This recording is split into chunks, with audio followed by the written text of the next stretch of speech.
A late-night study session results in pages of notes, but the next day, nothing feels usable. Hours are spent reading and watching explanations, yet real performance remains fragile under pressure.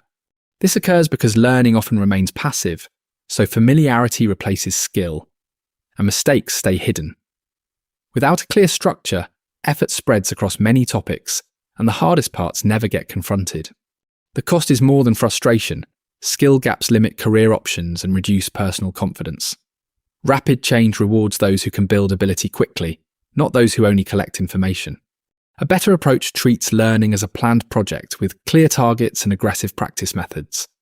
This approach relies on self-direction, intense effort, and constant adjustment based on real results. You will learn how to map a skill, focus deeply, practice directly, drill weaknesses, and retain gains. This video is inspired by Ultralearning by Scott Young. Subscribe if you want these principles turned into weekly skill plans. Meta-learning involves understanding the learning process itself, so you can choose effective methods and schedules. The process is like building a map that highlights the most important aspects and the best resources to learn them. A clear map prevents wasted effort by focusing attention on the highest value subskills first. It also reduces confusion by providing a clear vision of success and the evidence needed to show progress. One pattern is starting immediately, only to realize later that the practice skipped the core difficulty. Another pattern involves initial research, which then turns study time into a focused plan tied to real tasks.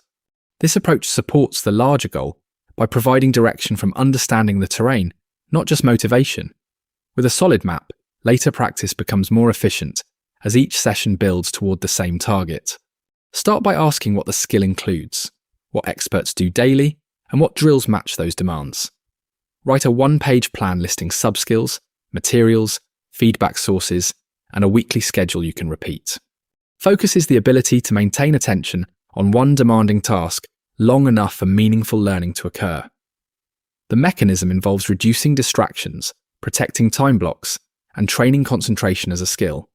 Without focus, practice becomes fragmented, and each restart burns energy that should be used to build understanding. With focus, difficult material becomes more manageable because you stay present long enough to solve real problems.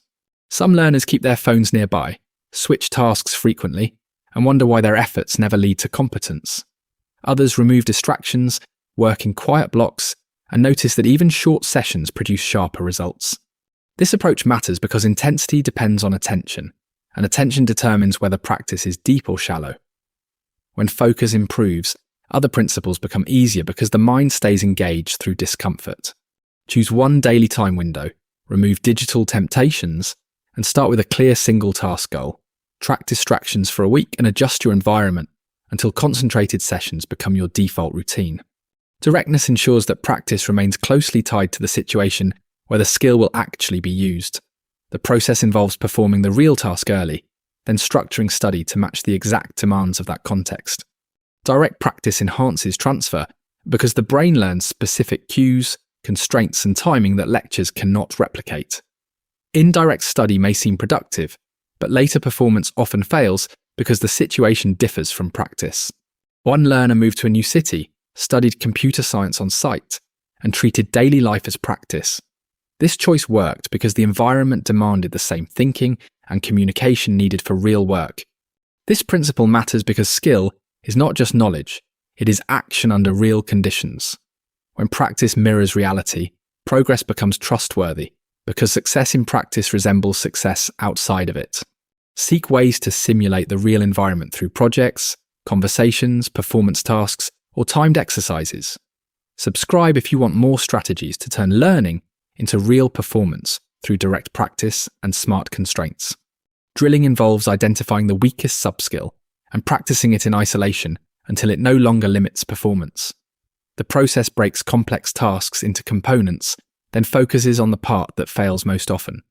This improves results because the overall skill rises only as fast as the weakest component improves. It also makes practice more efficient by targeting bottlenecks instead of repeating what already feels comfortable. A writer studied great essays, copied their structure, then rebuilt sentences to improve specific weaknesses. This process worked because each drill focused on one element, then returned to full writing with upgrades. This method supports the larger approach because intense projects require precision, not just endurance. When drilling is consistent, confidence rises because weaknesses stop surprising you during real performance. Start by listing recurring errors, then design short exercises that repeat the difficult part with clear scoring. Return to full practice after each drill so improvements connect back to the complete skill. Retrieval practice involves actively recalling information from memory rather than rereading with answers visible. The process is frequent self-testing, as recall strengthens memory and highlights what is missing. Feedback transforms mistakes into guidance by clearly showing what failed and what needs improvement next. Without feedback, progress can stall as errors repeat silently, and confidence can become inflated. Some learners only review notes, feel fluent, but then freeze when asked to perform without prompts. Others practice recall, accept corrections, and build calm performance as gaps are addressed immediately. Retention also depends on spacing, with reviews occurring in intervals that match the actual process of forgetting. Spaced repetition is more effective than mass review because the mind rebuilds knowledge repeatedly rather than cramming once. Use short quizzes, flashcards, practice problems, or teaching explanations, then record errors as future targets. Schedule reviews across days and weeks, ensuring the skill remains available under pressure and over time.